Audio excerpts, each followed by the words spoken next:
only touchy-feely sutta I could find, especially because the monk sitting next to me is called Venerable Abhaya. I thought, why not do the Abhaya Sutta, number 58 of the Majjhima Nikaya, to Prince Abhaya. Abhaya means fearless. It's a very short sutta, but it's got some interesting stuff in it. One, it sort of shows how, first of all, how people in the time of the Buddha would try and trick you, always like a fault-finding mind, trying to find some fault and to put down somebody else, which you can all relate to. Number two, it has a very, very famous little saying here about sometimes kindness can appear to others as a bit harsh, and they give the simile here of like a father putting their finger down the child's throat to take out a fishbone, and also about how to speak to one another, which is a very important thing. And also lastly, about just how the Buddha's wisdom, if you really know what you're talking about, then you can ask, a person can ask you any question and you'll be able to give a quick answer straight away, and a meaningful answer. It's because you know what you're talking about. And these are just a few of the things which is coming up in the simple but pithy Abhayarajakumara Sutta from the Majjhima Nikaya. Are you all ready? Here we go. Namo tassa bhagavato arahato samma sambuddhassa. Namo tassa bhagavato arahato samma sambuddhassa. Namo tassa bhagavato arahato samma sambuddhassa. Buddhaṃ dhammāṃ saṅghāṃ namasāmi. Okay. So this is the Abhayarajakumara Sutta to Prince Abhaya, Prince Fearless. Thus I have heard. On one occasion, the Blessed One was living at Rajagaha in the bamboo grove in the squirrel sanctuary. You can still go there these days. We're going to go there in a couple of months. Do you want to? The bamboo grove. So all of you going on the India pilgrimage, leaving the end of February, you'll be able to go to these places and you remember, I know what happened there. In the bamboo grove, you had this story of Prince Rajakumara, Abhayarajakumara. In the squirrel sanctuary, then Prince Abhaya went to the Niganta Nataputta, who's the leader of the Jains, otherwise known as Mahavira. And after paying homage to him, he sat down at one side. Thereupon the leader of the Jains, Niganta Nataputta, said to him, "Come, Prince, refute the recluse Gautama's doctrine," that's the Buddha, "and a good report of you will be spread to this effect. Prince Abhaya has refuted the doctrine of the recluse Gautama, who is so powerful and mighty." They're all trying to put each other down. In the time of the Buddha, it seemed that the Jains were very popular. If anything, from what many people suggested, even more powerful, more popular than the Buddha himself. Certainly they were his contemporary, and they were extremely popular. And so Niganta Nataputta wanted to try and refute the Buddha, but instead of doing it himself, he tried to get someone else to do the work for him. Have you got your book there, Alice? You didn't bring a book? Okay, somebody, very kind person. It's on a piece of paper. That's very kind of you. So Niganta Nataputta, the leader of the Jains, was trying to get him to refute the Buddha.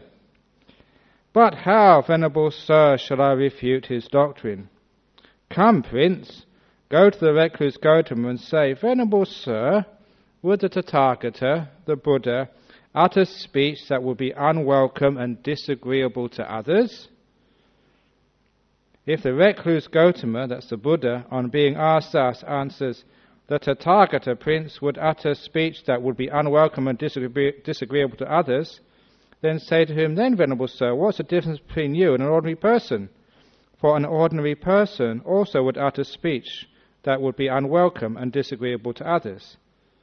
But if the recluse Gautama, on being asked thus, answers, 'The Tathagata, Prince, would not utter speech that would be unwelcome and disagreeable to others,' then say to him, Then, Venerable Sir, why have we declared Devadatta?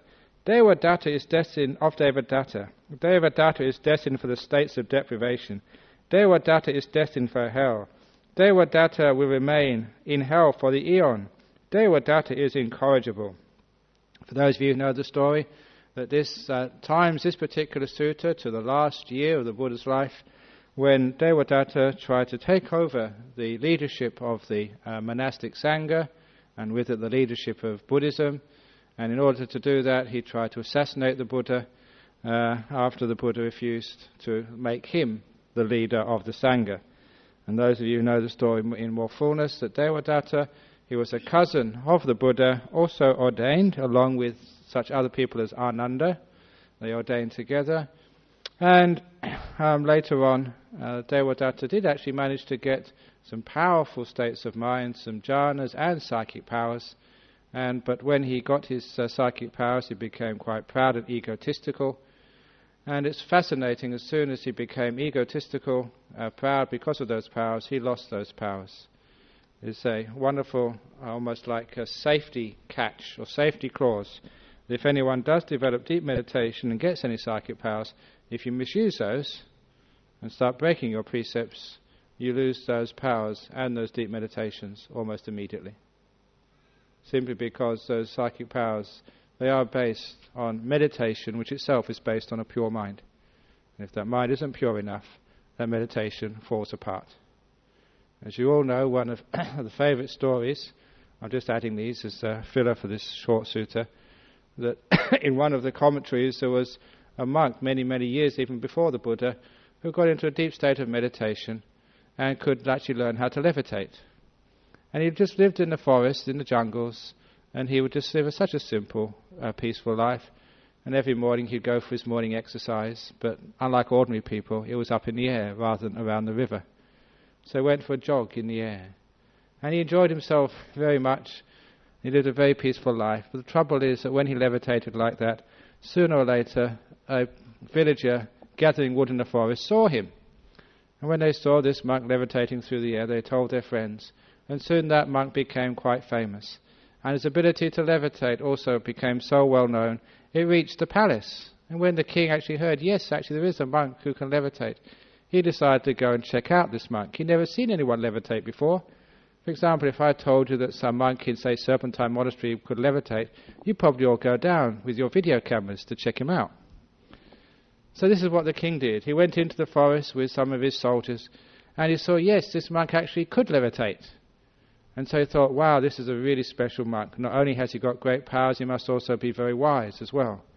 And so he invited the monk to come and stay in the palace, so he could advise him on his duties, and also so that the king could give this monk alms food and gain a lot of merit by giving food to a holy monk.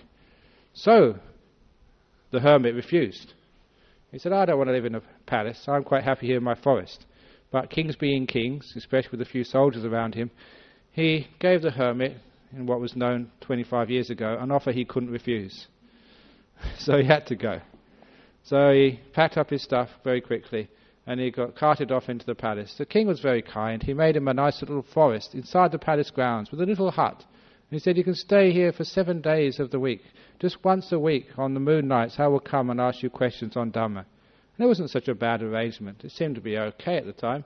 You know, he could still have his privacy, still live in the forest, although it was in the middle of the palace grounds, and just enjoy himself.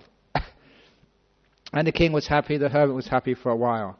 But one day, when the monk was on his morning jog up in the air, instead of one of the king's servants bringing him his food, the king sent one of his princesses, this really gorgeous young princess. And as the monk was sort of coming back from his morning exercise, he was still up in the air when he saw this gorgeous princess. And he had one moment, just a moment of lust in his mind. And at that, he lost his psychic power to fly. Unfortunately, he lost it while he was still quite high up. So the inevitable happened. He came crashing down to the ground, and it really hurt. And he realized from that if you're going to practice such things, it's much better to do it in a forest away from beautiful princesses than in the palace of a king. So immediately he sort of packed up his stuff And he had to walk back to where the forest was, and it took him about 3 years to get his psychic powers back again and be able to fly. And the moral of that story is that if you even have one moment of a bad mind state, you lose those powers, as did Devadatta. Okay, so that's a bit of feeling. That's any comments on that question? On that? Okay, very good. So next question. So look, out of compassion, if you ever see like a monk flying and you're a pretty girl, please sort of hide your head or whatever, just hide behind a bush out of compassion for that monk. Or if you're a sort of a hunky man and one of the sisters at Kichiganov is flying through the air, please be careful. We don't want to injure them.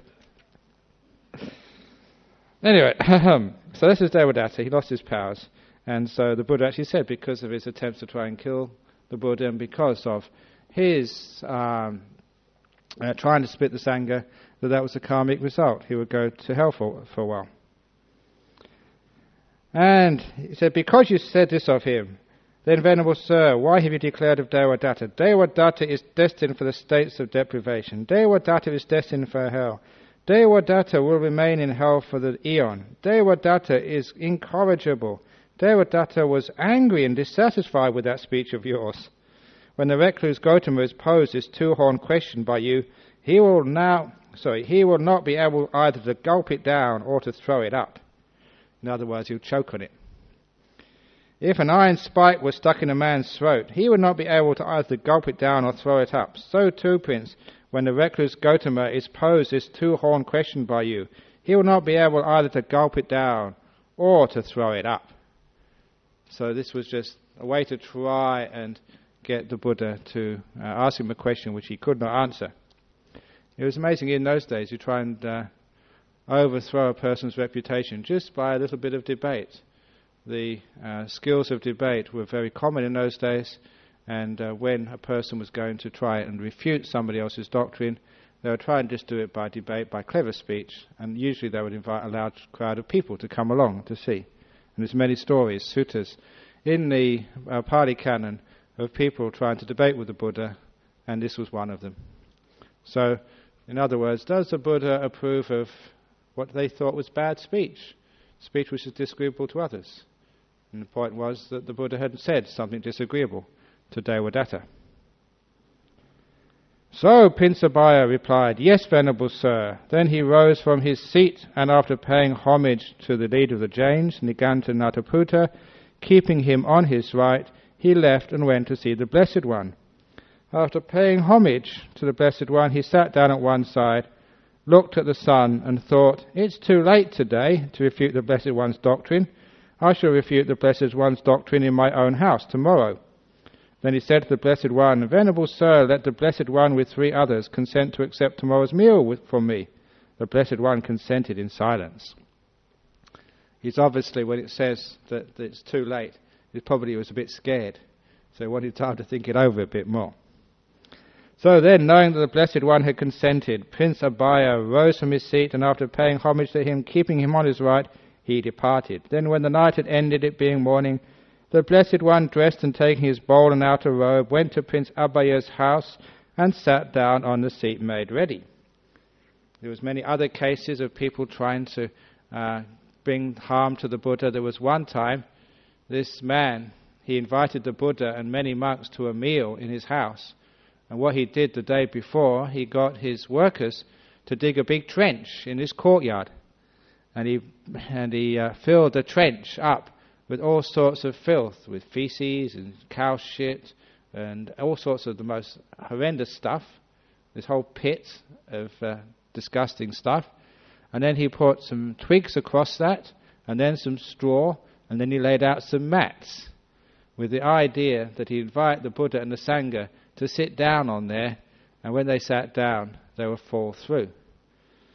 And according to the story, if I remember correctly, when the Buddha came there, he refused to go in. But I think then, I must admit, the Buddhist suttas are a bit harsh on the Jains. So this guy couldn't get the Buddha to go in, so he invited the Jains in, and they came and sat down. You know what ended that?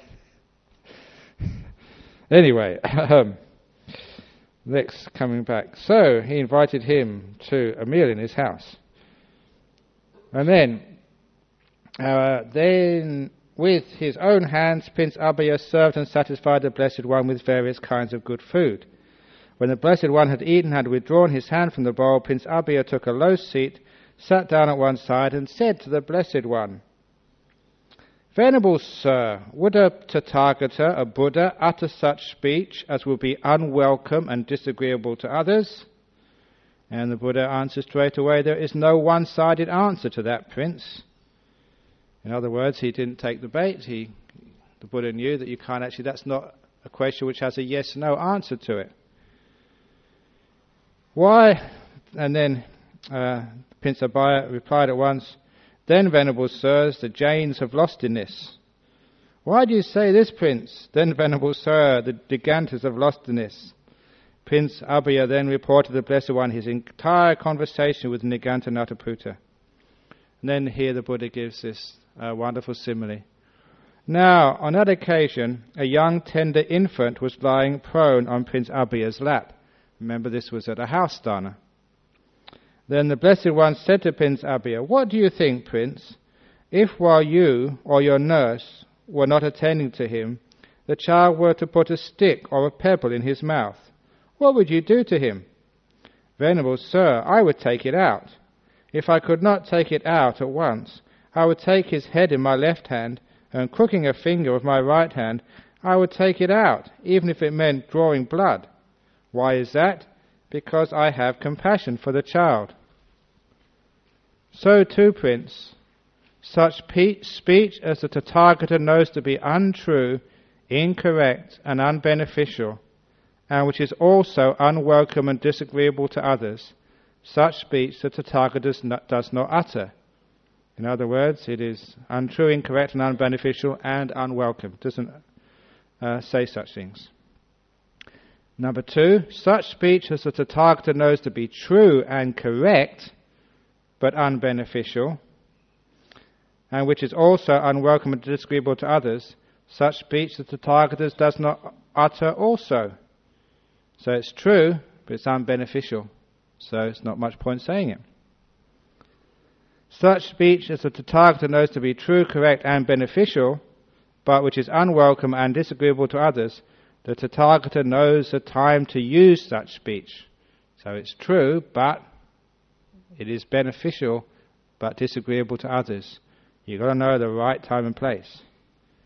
Such speech as the Tathagata knows to be untrue, incorrect, and unbeneficial, but is welcome and agreeable to others, such speech the Tathagata does not utter. Such speech as the Tathagata knows to be true and correct, but unbeneficial, and which is welcome and agreeable to others, such speech the Tathagata does not utter. Such speech as the Tathagata knows to be true, correct, and beneficial, and which is welcome and agreeable to others, the Tathagata knows the time to use such speech. Why is that? Because the Tathagata has compassion for beings. In other words, of all those combinations, if it is untrue, the Buddha would never utter it. If it is unbeneficial, the Buddha would not utter it. But if it is true and beneficial, then whether it's disagreeable or not disagreeable, the Buddha would know the right time and place to speak it. And why is that? Because the Tathagata has compassion for beings.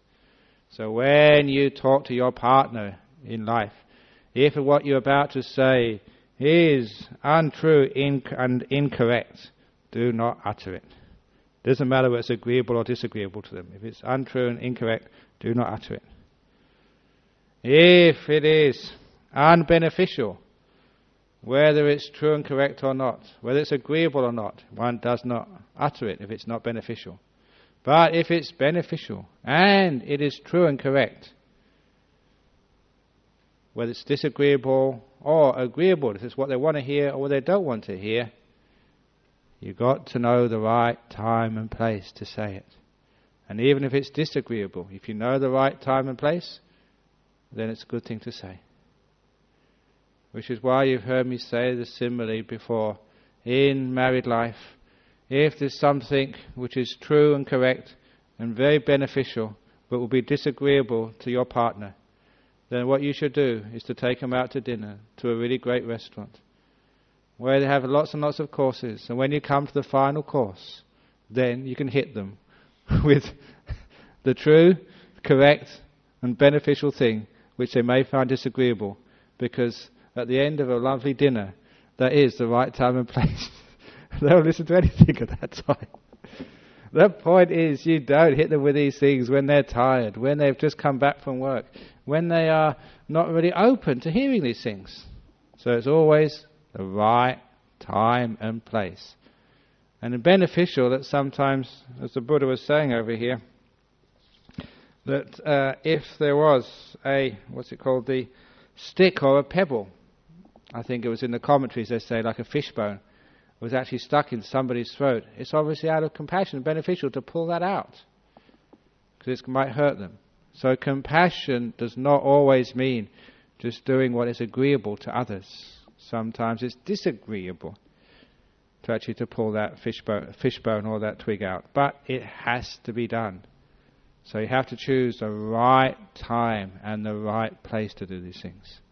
And that is really the trick.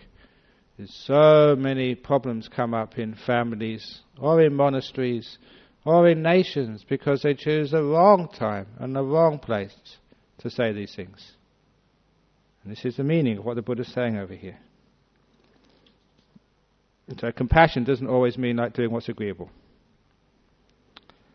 Venerable Sir, continues Prince Abhaya, Venerable Sirs, when learned nobles, learned Brahmins, learned householders and learned recluses, after formulating a question, then go to the Blessed One and pose it, has there already been in the Blessed One's mind the thought, if they come to ask me, and ask me thus, I shall answer thus, or does the answer occur to the Tathagata on the spot? So now how come people are so wise? They can give an answer straight away without any prompting, or without any thinking beforehand. Venerable Sir, says Prince Abhaya. This is the Buddha back to Prince Abhaya. As to that, Prince, I shall ask you a question in return. Answer it as you choose. What do you think, Prince? Are you skilled in the parts of a chariot? Yes, Venerable Sir, I am. What do you think, Prince? When people come to you and ask, what is the name of this part of the chariot? Has there already been in your mind the thought, if they come to me and ask me thus, I shall answer them thus, or does that answer occur to you on the spot? Venerable Sir, replied Prince Abhaya, I am well known as a charioteer, skilled in the parts of a chariot. He's what we'd now call a petrol head. Only in those days they didn't have petrol, they just had chariots. Venerable Sir, I am well known as a charioteer, skilled in the parts of a chariot. All the parts of a chariot are well known to me. That answer would occur to me on the spot. So too, Prince, when learned nobles, learned Brahmins, learned householders and learned recluses, after formulating a question, come to the Tathagata, the Buddha, and pose it, the answer occurs to the Buddha on the spot. Why is that? That element of things has been fully penetrated by the Tathagata, through the penetration of which the answer occurs to the Tathagata on the spot. So all these teachings which people ask, because the Buddha had penetrated that to the very limit, to the max, therefore he could answer on the spot. Which is another way where you can really find out whether the person understands what they're talking about. If you ask them a question, they don't need to go into the books, they don't need to ask somebody else. If they really know what they're talking about, they should give an answer straight away. And as I've often mentioned, the answer should be something which makes sense. It should be not some sort of answer which is just so convoluted that you don't even understand sort of the meaning of what the person has said. So I know that sometimes people think that the more mystical your sentence, then the more wise you are. So if you say something which nobody understands, it must be profound. So real knowledge is something from here, like explaining what a chariot is and how it works. If you're an expert on those things, you'll be able to explain it straight away and in words which people can understand. And the reason is, the Buddha says, because the Tathagata, through the full penetration of those elements, in other words, has fully understood it. So, any comments about this so far? Before we finish off, if there's no questions, this is going to be the fastest Dhamma class in the history. Thank you for saving me.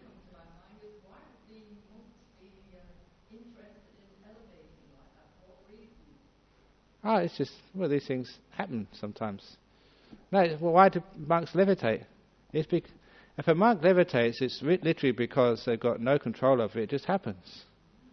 Remember that all of the teachings of meditation I've been given over the years about letting go of control, not doing things. And this is what happens.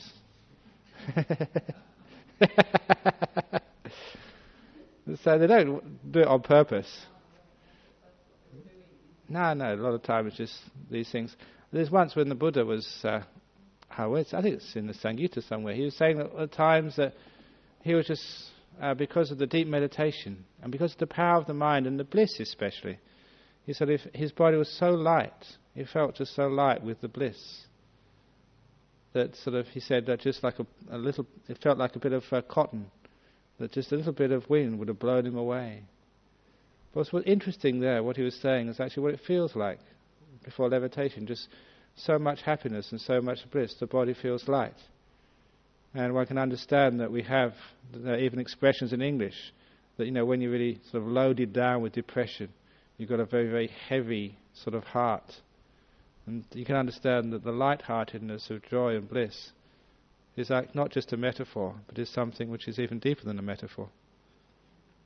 And it wasn't just a Buddhist. There was a very well attested St. Teresa of Avila, I think it was, who would always, not always, but every now and again during the services in her church, would levitate. And the other nuns had to, as soon as they saw her going up, they would grab hold of her feet and pull her down again.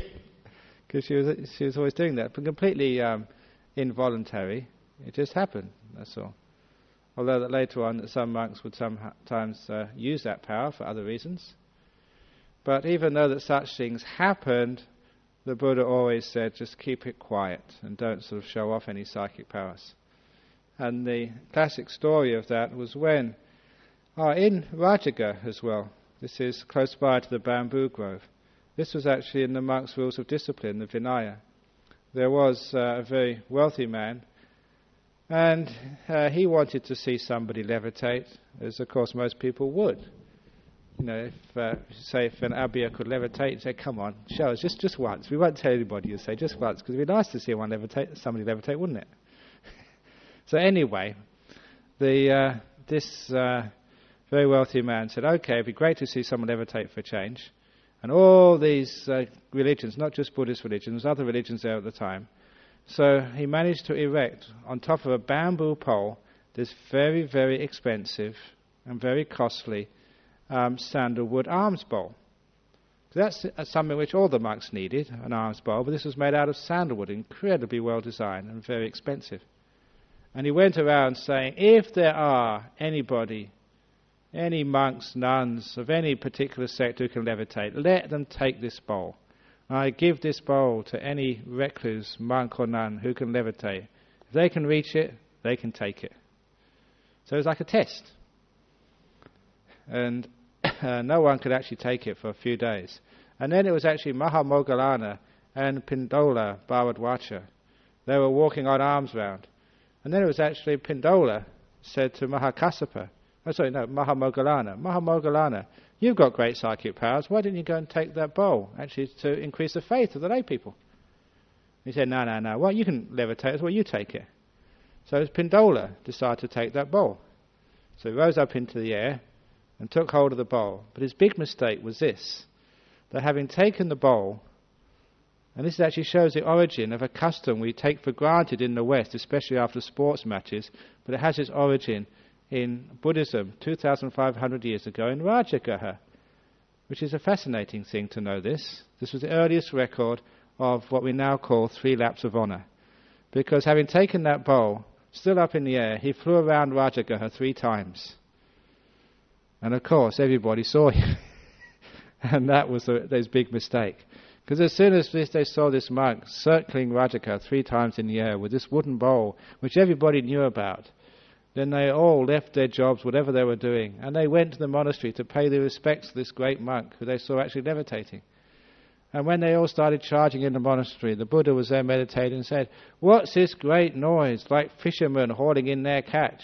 What's going on? Why are all these people coming to this monastery?" And when he said, it's because Pindola Bhardwaja had risen into the air and had got this great prize, this sandalwood bowl, which was on the top of a bamboo pole. No other way he can get it except by levitating. And then the Buddha told Bhardwaja, "Come over here." And he told Pindola off. And he used this invective, which was quite gross, but I have to say it because this is what he said. He said, "Pindola Bhardwaja, you've just exhibited a psychic power just for the sake of a measly wooden bowl." He said, "That's just like a prostitute shows off her private parts just for a few dollars." And that really hurt. He said, "That's what you've done." And he said, "Take that bowl, smash it up." And he made a rule that monks aren't allowed to have wooden bowls from that time on. And also, you shouldn't exhibit a psychic power just for the sake of material gain. And that's where we got that rule from, that we have to hide all our psychic powers. So that's the story of why the Buddha said, if you can do these things, keep it quiet. Does that make sense? Otherwise, if one of our monks or nuns could levitate, we wouldn't hear the end of it from the Australian Olympic Council. They make us go to Athens to get a gold medal. No, they already had Athens. What's the next one? Beijing. They make you go to Beijing to get the prizes in the high jump and the pole vault as well. You could probably do both. Double gold. You wouldn't need a pole. You just carry it in your arm and just run up and just levitate. Okay, so that's why we don't do those things. The other thing I was saying in Singapore, if you actually could show that you could read people's minds, that would be even worse. Because the CIA, they'd probably employ you. They wouldn't need interrogators anymore. They'd take you to Abu Ghraib. They'd take you to Guantanamo Bay. You find out straight away who the terrorist or not the terrorist. Perth Airport would probably employ you at the gate to check people, to see whether they're going to blow up aircraft. You just read their minds. Yeah, he's got bombs. No, he hasn't. It'd be much cheaper than these electronic surveillance things. So that's why we don't tell anybody, otherwise you never hear the end of it. Hey, how do you get onto that question anyway? I don't know. Why they're playing around? Oh yeah, that monk, yeah. It's an old story. But the fascinating, I know that some people are very afraid of like psychic powers and things like black magic. But the point is that if you have psychic powers, then if you lose your virtue, you lose your powers straight away. And you've heard me say it before, when you practice your meditation, that you have to get into the deep jhanas where you get those powers, you get them very strongly. You have to actually go through the nimitta stage. And I've mentioned before that nimitta, which you see in the mind, or you see as your mind, when you get very still and the five senses start to drop away, that is a reflection of your mind. And if you're a pure-hearted person, that is very powerful, that is very pure. But if you have been misbehaving, in other words, you haven't been keeping your precepts, you haven't been selfless, you've been proud, you've been even angry, then that nimitta will not be pure enough to take you into jhanas. It's very clear to see how that works. So if you can't go into those jhanas, your psychic powers just fade away. That clear? Okay. Any other question? Yeah. Okay, the only really way you can find out and know for sure that what you're saying is beneficial, that you know the difference between what's beneficial and not, is to be enlightened. So the thing is, you should shut up until you become enlightened.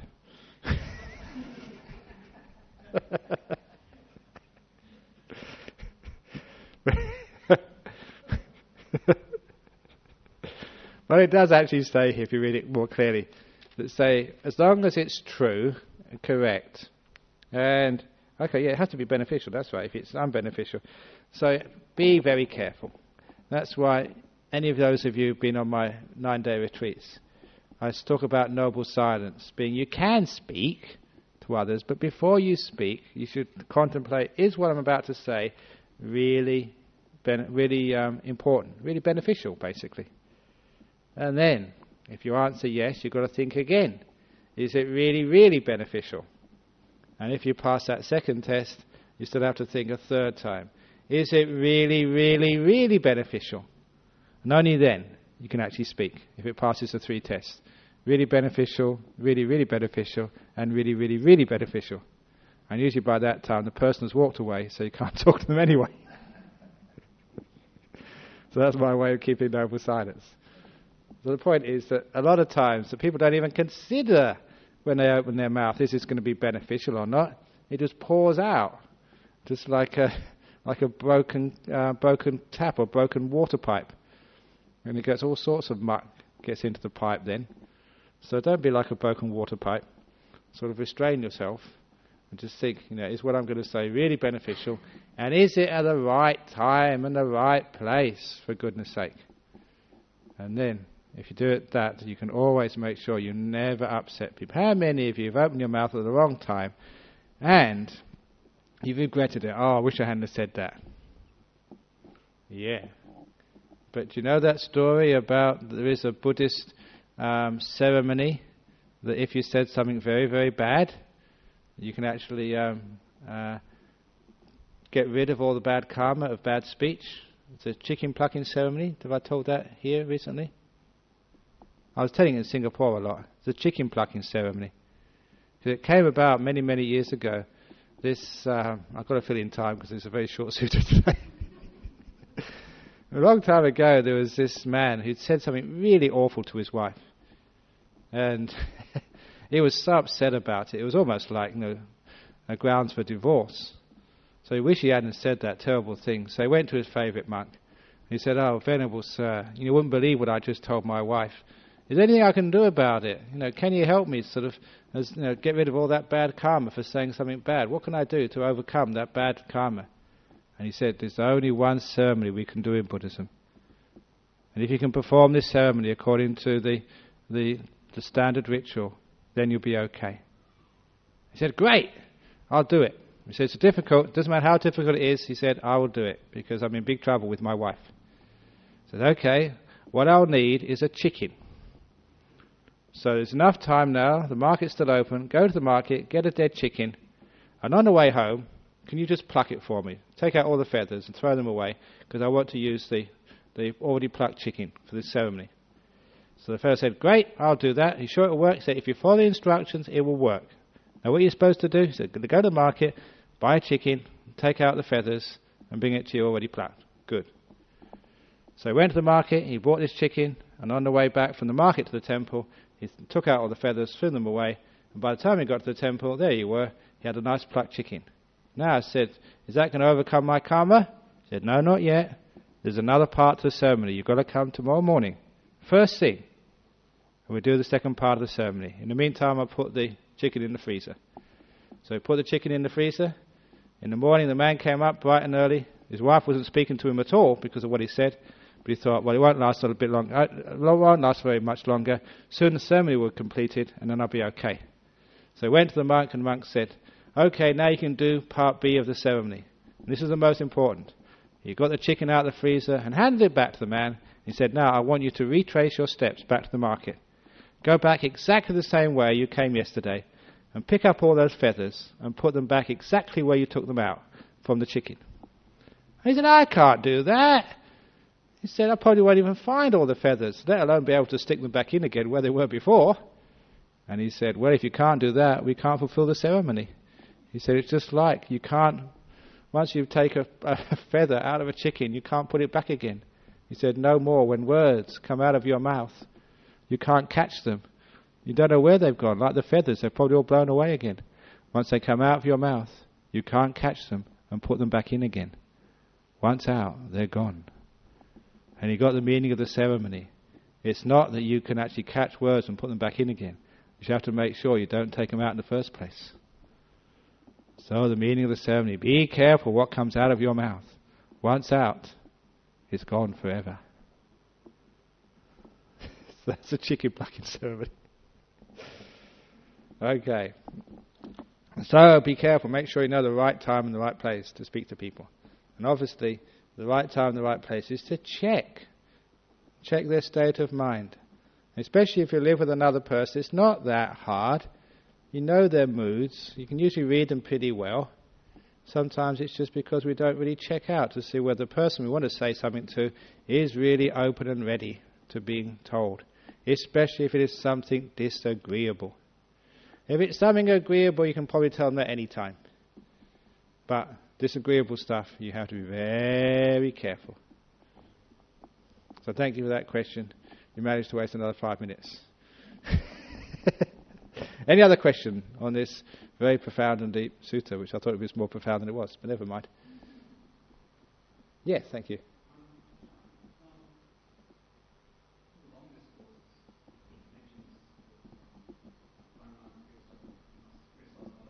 Yeah. Yeah.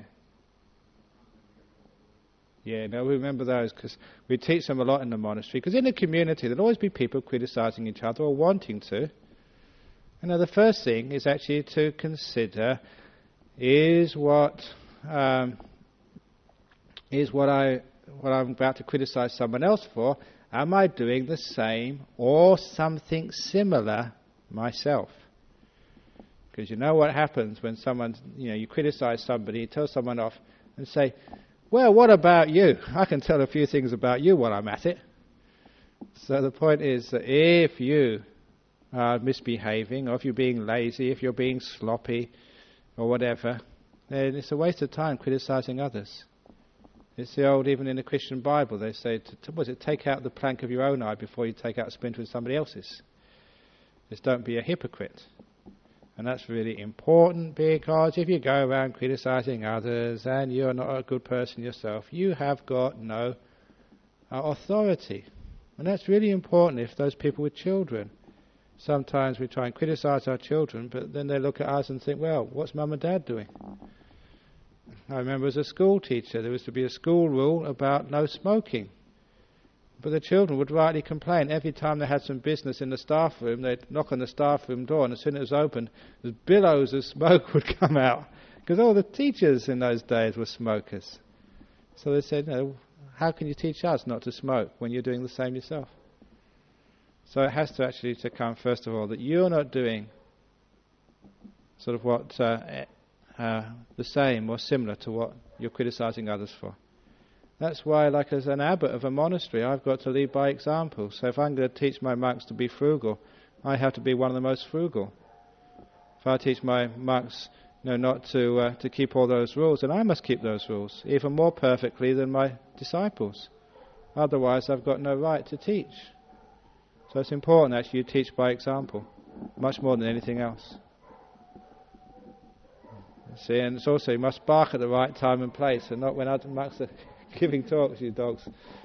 See what happens? That's disagreeable, and it's also at the wrong time and place, and it's certainly unbeneficial. So, okay, well, I don't think they're going to listen to me. So that's the first thing. Make sure you're doing not doing the same thing yourself. It's also to say, make sure you're speaking with kindness, not with anger or ill will. Because a lot of times when we speak to each other, very often it's not really thinking of somebody else about whether they need to be told this. You're just so angry that you want to tell them. You want to get it off your chest. You think, I need to say this to you. You're not really thinking of the other person. So say, don't say it out of anger. I certainly remember when I learned this, I noticed in our monastery in Thailand many, many years ago, all the arguments in our monastery started on a certain day every week, which was the day after we'd spend all night meditating. We'd be up all night. So we used to do this in Thailand. There's one day a week, on the moon nights, we'd forgo our sleep and meditate all night. And the following morning, that was when you'd have the arguments. And I noticed that. And I remembered one day I was getting angry at a couple of monks. I saw them sneak off to have a rest when I was sitting in there. They were noticed. They were slackers. I knew what they were up to because I used to do the same myself. So I thought, right, I'm going to teach them a lesson. And so I wanted actually to complain about them. And some others would sneak off around the back of the monastery and brew themselves up some illicit coffee or tea, which was unallowable against the rules. I knew who they were. Ajahn was one of them. I remember him, what he used to get up to. So, when in the morning I thought, I'm going to really teach them a lesson. I'm going to tell them off. I'm going to tell the Abba what these guys have been up to. But then I thought, hang on, no. Because I've seen all these arguments happening on that day. But I didn't want to forget it. So I said, okay, what I'm going to do, I'm going to write them down. So I wrote them on a piece of paper and say, I'm going to have my meal. And then we were allowed to go and have a sleep after our meal because we've been up all night. We could have a sleep for a couple of hours in the middle of the day. After I had my snooze, then I would go and tell those monks. And of course, you know what happened. As soon as you had your meal and had your snooze, I got that piece of paper. I said, what am I doing this for? And it's just so petty. And I used to do the same myself when I was their age as a monk. So what's the big deal? And I screwed up that piece of paper. And I never even bothered telling anybody. What I learnt from that, it wasn't that they were doing something wrong. That wasn't the main point. It was I was in a bad mood. I was grumpy. And that's why I was going to actually criticize somebody else. So I understand now, if you're in a bad mood, if you're grumpy, that's not the right time to actually to find fault with somebody else. It's when you really want to find fault, yeah, but it's the wrong time. Make sure that you're in a good mood. That's actually the second thing which we have to think about or contemplate before we criticize someone else. First of all, we're not doing the same ourselves. Number two, we're in a good mood. We're speaking from metta, loving kindness, not from like ill will or grumpiness. If you could just do that much, you'd have wonderful relationships in your families. And then you have these other things to make sure it's really beneficial and to make sure you put it in words which a person can accept. You don't shout at them. You don't sort of bore them out. You do it softly. They say with words which are pleasing to the ear, which go to the heart, which are soft. So you can actually say the most disagreeable things, in a sense, if you put it in a nice way. And another thing which actually comes out, it's not in those 5 things, but it comes out in the sutta called the Arana Vibhanga Sutta. And I was talking about this with someone on Friday night. Number 2, you never criticize a person, you criticize the act. You never say, you're a stupid wife. You never said, I've never met such a dumb man before. Or you say, it was a dumb thing you did. Or is that a stupid word you said? So when you actually criticize the act and not the person, they're more liable to take it because it's not so personal. They're pointing out they've made a mistake, but it's not that they're mistakes. And you see the difference there. You can get a long way when you just focus on the fault rather than focus on the person. And then they're more liable to listen to you because it's not a personal criticism in the sense that there's something fundamentally wrong with them. It's just, they're just some of the ways they speak, some of the ways they say things aren't always all that useful. And lastly, you have to choose the right time and place, as it says here. In other words, you don't bore somebody out in public.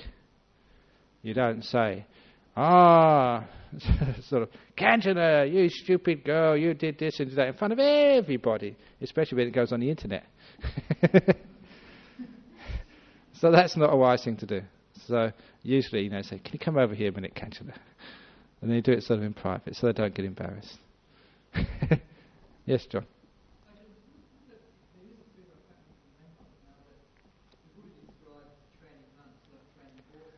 Oh, yeah.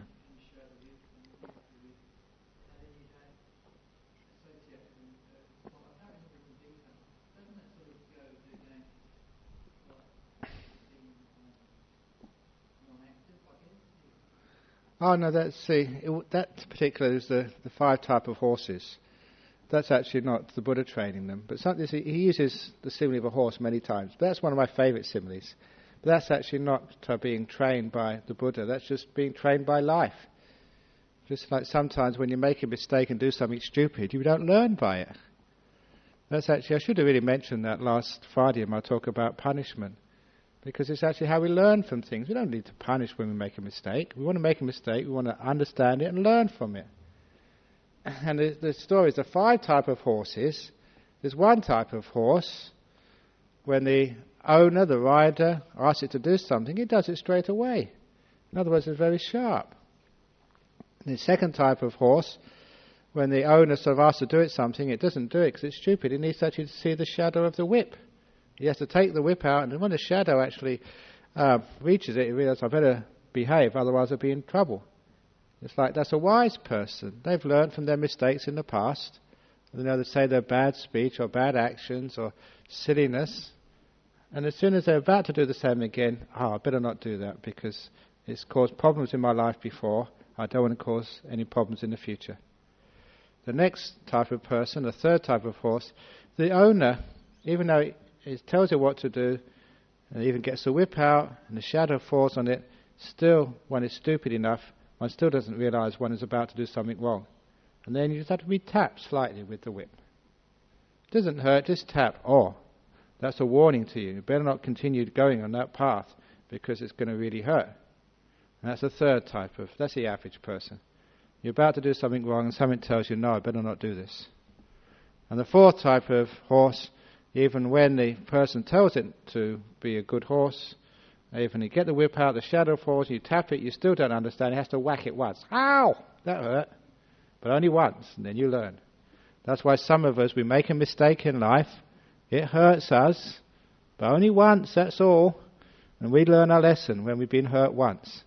That's the fourth type of horse. And the fifth type of horse, unfortunately, is the most commonly found in the world. When you're about to do something wrong, it might be your conscience, your mind says, please don't do that. You don't listen. You get the whip out, the shadow falls on you. You still don't do anything. You touch, but you still don't understand what's going on. You get hit once, ow! The fifth type of horse, the owner has to keep whacking it, no matter how many times it whacks it, it still doesn't understand. That's the person who keeps making the same mistake again and again and again and again in life. And still they don't understand. That's the most stupid horse.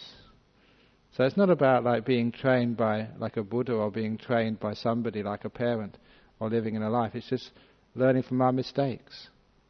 Sometimes that people are smart enough, they can actually see what's going to happen. They don't even need to commit the mistake. They know. But sometimes people do the mistake, but only once. And sometimes people commit the mistake again and again and again. They still don't understand what they're doing wrong. And that's really quite sad. People say rotten things to their loved ones. And they find they get divorced, they live by themselves, they can't live with anybody. They think, why? What am I doing wrong? They still don't learn. I always think it's somebody else's fault. They just got a cruel rider. It's not a cruel rider, it's a stupid horse. They still don't realize what they're doing wrong. That's why we have to have that mindfulness. We never blame anybody else. We always look, see what we're doing. And then if we hurt, we must be doing something wrong. So we only hurt once, we find out why. At the most. So these were just a fourth horse, but don't be the fifth horse. Always suffering.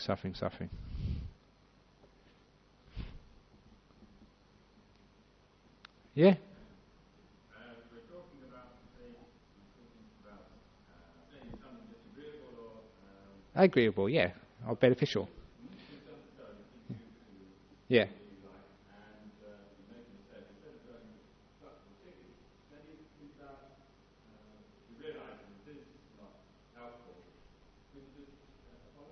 Yeah, that's a good way of doing it. You apologise, but sometimes that the lawyer's letter has already arrived. It's a bit late. Because sometimes it really depends on what you've done wrong. If it's really unbeneficial, you've really blown it, then sometimes it's a big thing which you've done. This is the problem. You've got to be very careful because speech can be very dangerous. And speech can start wars. Not just in a family, but in big communities. And, we're a community here, our Buddhist society. And sometimes in our committee meetings, you have to make sure that people are kind to each other. Otherwise, what's the point of having a Buddhist society? I always make the point, we're a Buddhist society before we're a society. The Buddhist comes first, that's the first word in our Buddhist society of WA. Buddhist is number one. So I was talking to someone last night. I went to a little house blessing last night for this fellow, and he was talking to me about he's helping out some other Buddhist societies in Perth, and they've had a lot of conflict. And I was saying, well, they can't really call themselves Buddhist societies because even in our cabinet of the government of Western Australia, the Minister for Infrastructure and Planning, Alana McTiernan, told me that whenever the cabinet starts to get angry and there's an argument brewing there, the Premier, Jeff Gallup, stands up and said, "Be quiet, we should all be more Buddhist about this." So he said that he's very close to being a Buddhist, Jeff Gallup. So he was saying that if that's what happens in the cabinet, and that's like a big committee, of a sort of a powerful state with huge budget, if they can actually do that, surely little Buddhist committees can do that. So being Buddhist means actually we restrain ourselves. We don't get angry. So if we're getting angry, we just stop, walk away. So we never actually criticize someone. If those 5 things we're supposed to think about before we actually open our mouth, make sure we're not speaking out of anger. We're speaking out of real loving kindness, not because we're grumpy. And it is really beneficial. The right time, the right place. And sometimes the right thing to do is to be quiet. Even if it's disagreeable. Sometimes it's okay to say it's the right time, the right place. Because sometimes just going to Malaysia and Singapore, many of the Malaysians in Singapore are being oppressed by some of the worst type of Christianity, the charismatic evangelical Christianity. And sometimes they were saying, the Christians were saying all these things that, that Jesus was a prophet, that Buddha wasn't a prophet, he was nobody. And so you should actually worship our Jesus because Buddha wasn't a god, he wasn't the son of a god, he's a nobody, just an ordinary bloke. And I said, well, if it's the right time, and if it's beneficial, I know it's disagreeable to the Christians, but you can actually tell them our Buddha was the teacher of your God. Because it says so in the text, the teacher of gods and men. But I said, make sure it's the right time and place, you can get into big trouble if there's more of them than there are of you. I was telling them that sometimes that in Singapore and Malaysia saying, that the Buddha died a long time ago, but Jesus is still alive. What do you mean the Buddha died a long time ago? Because it says in the Suttas, one of the favourite quotes, this was said to Wakali in the Samyutta Nikaya. He said, he who sees, or the one who sees the Buddha, sees the Dhamma. He who sees the Dhamma sees the Buddha. It's a very famous quote. So, can you still see the Dhamma today? Is the Dhamma still alive? Yeah, so if the Dhamma is still alive, the Buddha is still alive. So I want to get these new, it makes sense, very easy logic, I want to get all these car stickers. The Buddha lives. But as long as that's the right time and the right place. Otherwise you get your car windscreen smashed. Okay, it's just being cheeky. Yes. Okay, here we go again. Yeah. Don't waste time. Okay, this is a good idea. If it's going to be beneficial, then you say something. If it's unbeneficial, as the Buddha says here, be quiet. Yeah, it should have been here at the beginning of the talk. Yeah. Yeah. Yeah. Yeah. Yeah. Well, it depends actually who they are. If they're much bigger than me, that's what my sometimes I say. The right time, whatever's beneficial, because what we're actually saying here is that in the Buddha says, knows actually how to speak. Such speech as the Tathagata knows to be untrue, incorrect and unbeneficial, which is also unwelcome, disagreeable to others. He doesn't say. Speech which is true, correct, but unbeneficial and unwelcome, doesn't say. Speech which is true, correct and beneficial, which is unwelcome and disagreeable, you know the right time and place to say that. So sometimes if it's true and beneficial, you get the right time and place, okay, go for it. So it really depends upon time and place, especially. So there is a time actually to be assertive and to say, no, sir, I disagree with you, I think you're wrong. But it has to be true, beneficial, out of kindness, and also has to be done at the right time and the right place. I know when I was a young monk here, I think when we were in Magnolia Street, the first year I was here, we got this letter drop from the Potter's House. And they had this, I'm not sure this is a documentary, and they had all these things being exposed, like iridology exposed, homeopathy exposed, vegetarianism exposed. and also Buddhism exposed. It was all crazy stuff. I don't know what's wrong with iridology or vegetarianism, but it was all supposed to be exposed. So I asked Ajahn Jaka, can I go there and sort of argue with these people? He said, yeah, sure, you go. So I was ready to go, and he said, no, you better not. There's more of them than of you might get into trouble. And it was true. I was ready to go, but it was the wrong time, the wrong place. So you shouldn't do that. Yeah. Oh, yes, right, yeah, absolutely. Yeah. So, absolutely, I agree with that.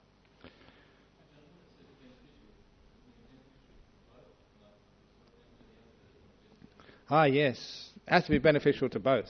When you weigh up the results of what you're about to say, is it going to be beneficial to both? Sometimes it'll be beneficial to one, but not to the other. But if it's more benefit than unbenefit, then go for it. Yes. The other three, I think I mentioned those in passing. It's one has to make sure that one is doing the same, not doing the same thing, that one is not acting out of ill will or anger. It has to be true and correct. I think it has to be said kindly. And what's the fifth one? I think it's the beneficial one. No, time and place. Time and place. Those are the 5 things you have to think about before you admonish someone as a monk. Because a lot of time you don't actually need to admonish, because most people, if they made a mistake, like you, if you made a mistake, you know you've made a mistake.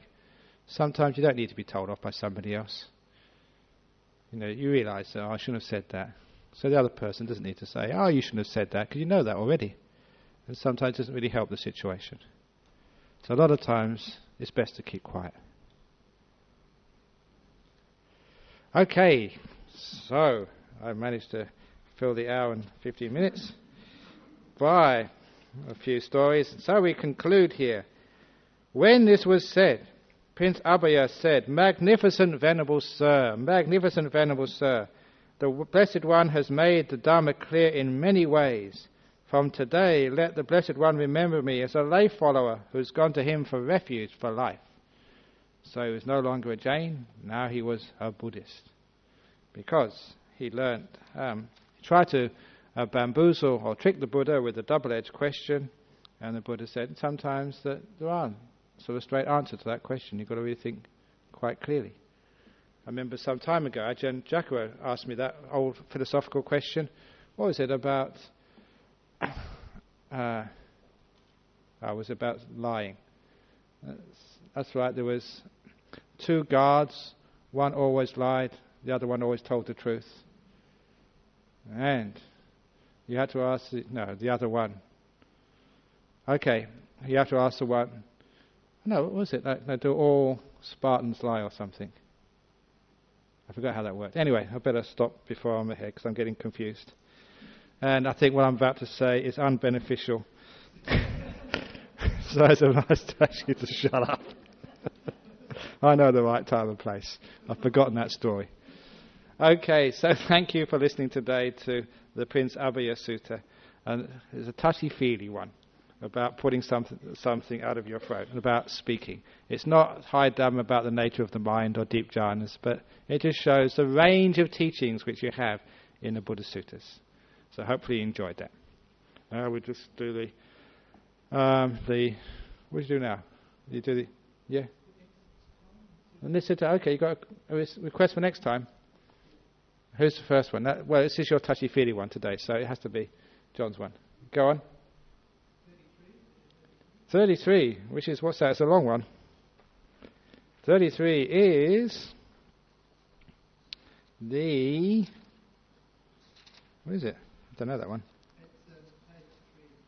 Yeah, one's getting Mahagopalika, the greater discourse on the cowherd. Okay. Is that okay? We get some nice interesting sutras. The discourse on we call it the cowboy. The cowboy discourse.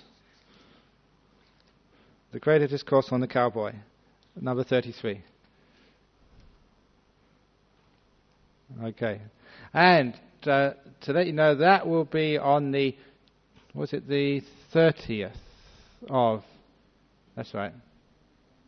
because on the 23rd, which should be the next Sutta class, we're having at 3 o'clock we're having an auction.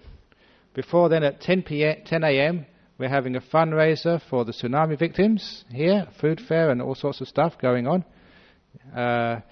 The Sri Lankan Society are having their food fair on the Saturday at Fremantle, so we're working with them. We're going to have a food fair here on Sunday, and it will culminate with an auction at 3 o'clock and a barbershop quartet to entertain us as we're doing the auction. I'm going to auction off a Buddhist statue I've had in my hut for a long time. It's been super blessed. I mean, really super, super blessed. So that should be worth a fortune. And somebody suggested yesterday, I have my meditation cushion, which I've been sitting on that for I don't know how many years. My orange one must be over 10, 12, 13 years now. I've had some great meditations. That too is super powered.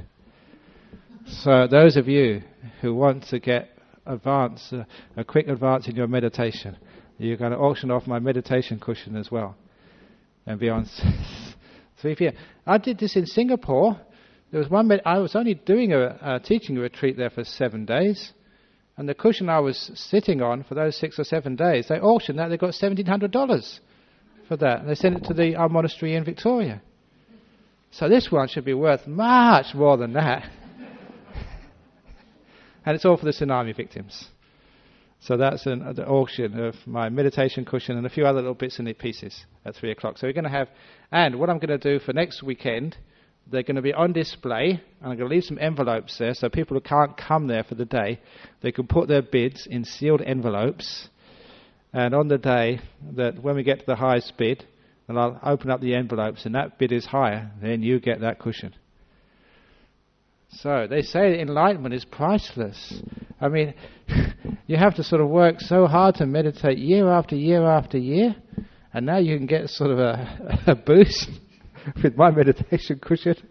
So hopefully that will raise some funds for tsunami victims. So there'll be a few more things going on. So there'll be no Sutta class in 2 weeks. We're going to hold it on the 5th Sunday, which will be the 29th.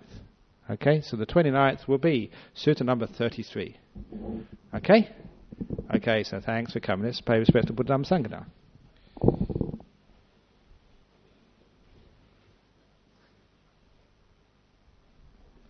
Arahang Sama Sambuddho Bhagava Buddhang Bhagavantang Abhivademi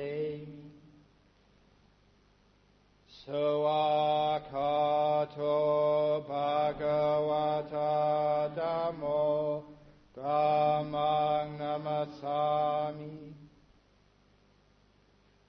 Supatipano Bhagavato Sawaka Sangho Sanghang Namami